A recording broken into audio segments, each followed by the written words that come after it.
Hi అండి. అందరికీ నమస్కారం. Welcome to my channel. ఈ వీడియోలో ఉద్యోగుల కనీస పెన్షన్ అనేది రూ. 7,500 ఇప్పుడే పార్లమెంట్ తీర్మానం అనేది అప్డేట్ రావడం జరిగింది. దీనికి సంబంధించిన పూర్తి వివరాలు వీడియోలో తెలుసుకుందాము. వీడియో అయితే ఎక్కడే గానీ స్కిప్ చేయకుండా ఎండ్ వరకు చూసేయండి. అప్పుడే ఇన్ఫర్మేషన్ పూర్తిగా అర్థమవుతుంది.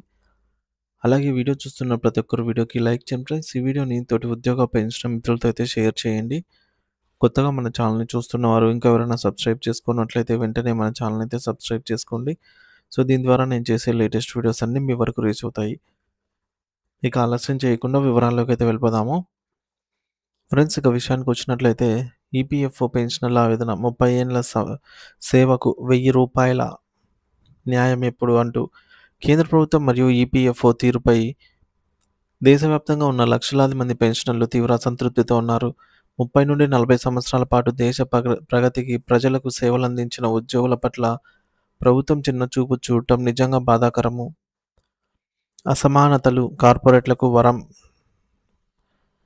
సో, ఎమ్మెల్యేలు, ఎంపీలు ఒక్కసారి గెలిస్తే చాలు జీవితాంతమంతా లక్షల్లో పెన్షన్లు, జీతాలు, ఇతర అలవెన్స్‌లు పొందుతున్నారు. బడా బాబులకు, కార్పొరేట్ సంస్థలకు ప్రభుత్వం లక్షల కోట్ల రూపాయలు రాయితీ ఇస్తోంది. వేల ఎకరాల భూములను తక్కువ ధరలకు కట్టబెడుతోంది. జీవితం మొత్తం కష్టపడి పనిచేసిన ఈపీఎఫ్ఓ ఉద్యోగులకు మాత్రం కనీస పెన్షన్ కేవలం రూ. 1000 మాత్రమే ఇస్తున్నారు. ఇది నేటి ఖర్చులకు ఏమాత్రం సరిపోదు. ఇది ముమ్మాటికి అన్యాయమే. దాదాపు 237 సీబీటీ మీటింగులు జరిగాయి కానీ ఫలితం శూన్యం. ఇప్పుడు చారిత్రాత్మక సంఘాలు మరియు పెన్షనర్లు ప్రధానంగా డిమాండ్ చేస్తున్నవి ఏంటంటే కనీస పెన్షన్ పెంపు. ప్రస్తుతం ఉన్న రూ. 1000ను రూ. 7,500 నుండి రూ. 1000కు పెంచాలి. అలాగే పెన్షన్‌కు డీఎన్ఎస్ అలవెన్స్ అనుసంధానించాలి. ధరలు పెరిగినప్పుడల్లా పెన్షన్ కూడా పెరిగేలాగా అయితే చర్యలు చేపట్టాలి. తర్వాత పెన్షనర్లకు మరియు వారి జీవిత భాగస్వాములకు ఉచిత మెరుగైన వైద్య సౌకర్యాలు కల్పించాలి.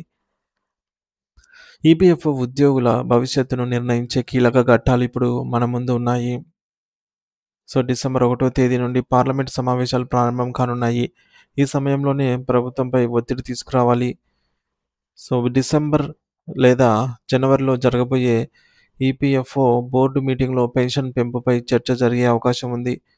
వచ్చే ఫిబ్రవరి లేదా మార్చిలో ప్రవేశపెట్టబోయే బడ్జెట్‌లో ఈపీఎఫ్ 95 పెన్షనర్లకు నిధులు కేటాయించే అవకాశం ఉంది. ఎవరికి లాభం? ఒకవేళ ప్రభుత్వం కనీస పెన్షన్‌ను 7,500కు పెంచితే జరిగే మేలు ఇదే. దేశవ్యాప్తంగా ఉన్న సుమారు 6 మిలియన్ల మంది పెన్షనర్లు మరియు వారి కుటుంబాలు లబ్ధి పొందుతాయి.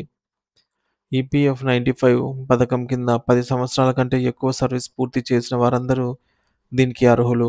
దీనికోసం పెన్షనర్లు కొత్తగా దరఖాస్తు చేయవలసిన అవసరం ఏమీ లేదు. ప్రభుత్వం నిర్ణయం తీసుకుంటే ప్రస్తుత పెన్షనర్స్ అందరికీ ఆటోమేటిక్‌గా పెరిగిన పెన్షన్ అందుతుంది. కార్యాచరణ. ఇప్పుడు మరి ఏం చేయాలి?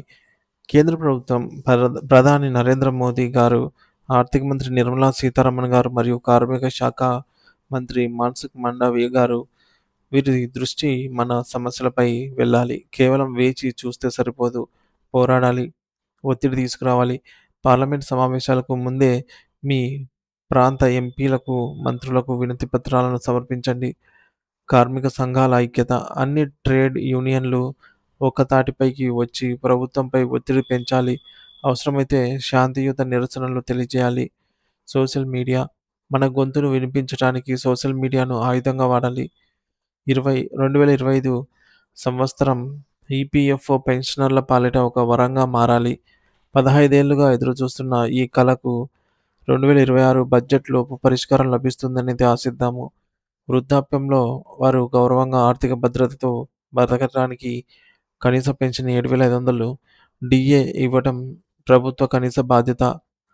సో, దీనిపై మీ అభిప్రాయాన్ని కామెంట్ ద్వారా తెలియజేయండి ఫ్రెండ్స్. ఈపీఎఫ్ఓ పెన్షన్ ఎంత ఉండాలి? మీరు కోరుకుంటున్నారా? అంటే 7,500 లేదా రూ. 1000 మధ్య ఉంటే ఎలా ఉంటుంది? మీ అభిప్రాయాలను కామెంట్ సెక్షన్‌లో తెలియజేయండి. మన ఐక్యతే మన బలం. Thank you for watching this video.